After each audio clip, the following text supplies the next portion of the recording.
রবিবার হোক আর সোমবার হোক বা সপ্তাহের অন্য কোনো দিন হোক, কোনো দিনই কিন্তু আমি এখন আর ভোরবেলায় উঠতে আমি দেরি করি না। ভোরবেলায় প্রত্যেক দিনের মতো উঠে ফুল টুল তুলে গোপাল সোনাকে জাগিয়ে ঘর টর মুছে তারপরে কিন্তু স্নানটা করেই পূজাটা সারছি। আর এর আগে আমার সমস্ত কাজই হয়ে গেছে। মেয়ে যদিও এখনো ঘুমোচ্ছে, সোনার বাবাও কিন্তু ঘুমোচ্ছে।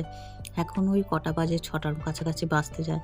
ঠাকুরের জামা কাপড়গুলো ধুয়ে মিলে দিচ্ছি, তার সাথে বাসন কোসনগুলো যেগুলো গোপাল সোনাকে খেতে দিয়েছি ওগুলো খাওয়ার পর এখন ধুয়ে গুছিয়ে জায়গা মতো রেখে দেবো। সকালবেলায় যদি ঠাকুরের বাসন কোসনগুলো ধুয়ে গুছিয়ে রাখা যায়, বাড়ি পূজা দিতে বেশ সুবিধা হয় এবং বেশ মনটাও ভালো লাগে। দেখো এই যে আকাশে কিন্তু এখন খুব একটা মেঘ নেই, বেশ পরিষ্কারও আছে। জামা কাপড়গুলো ওদিকে কিছুটা মিলে দিলাম, ধোয়া যেগুলো হয়েছিল।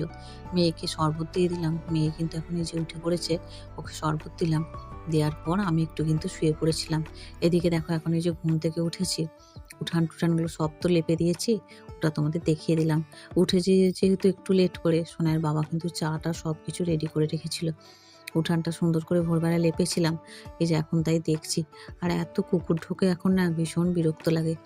আর এখন উঠে এই যে সোনার বাবা কিন্তু প্রত্যেক দিনের মতো বাড়ি থাকলেই একটু চা করে দিচ্ছে এখন কদিন। একটু আদা দিয়ে যে চা করেছে, দুজন সোনাই আর বাবার লিকার চা, আমি একটু দুধ মিশিয়ে নেব। এদিকে চাটা খেয়েই বেশ ভালো হয়ে গেল।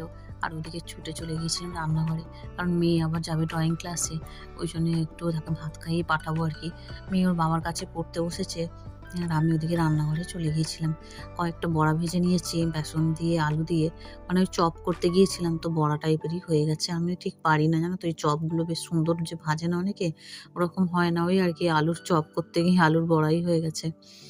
ওই দিয়ে এখন একটু মুড়ি খেয়ে নিচ্ছি সোনাইয়ের বাবা আর আমি দুজনে মিলে। আর সোনাইকে ওদিকে ভাত দিয়ে দিয়েছি, ভাত, আলু সেদ্ধ, ডাল সেদ্ধ আর এই বড়াও একটু দিয়েছিলাম। এখন সোনাই যাচ্ছে ড্রয়িং ক্লাসে। এক পশলা তো বৃষ্টি হয়েই গেছে। আর এই যে এখন দেখো এই যে উঠানে কিছুটা কিছুটা জল জমে আছে। ওদিকে মাসিমাও দু একটা ফুল ছিল মনে হয়, ওই মাসিমা তুলছিলেন তাই। আর তো মাসিমাও তাই দাঁড়িয়ে দেখছিলেন। আর এদিকে আমি ওপর থেকে ভিডিও করছিলাম, সোনাই ওই যখন বেরোয় একটু ভিডিও করি। ড্রয়িং ক্লাস ওর বাবা দিতে গেল।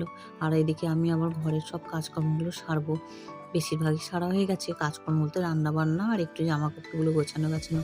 এদিকে এক ঝুড়ি ফুল সকালে যে তোলা হয়েছিল, তখন শুধু ওই মা গোপাল সোনাকে কয়েকটা ফুল দেওয়া হয়েছিল, বাকি ফুল কিন্তু সবই রাখা ছিল।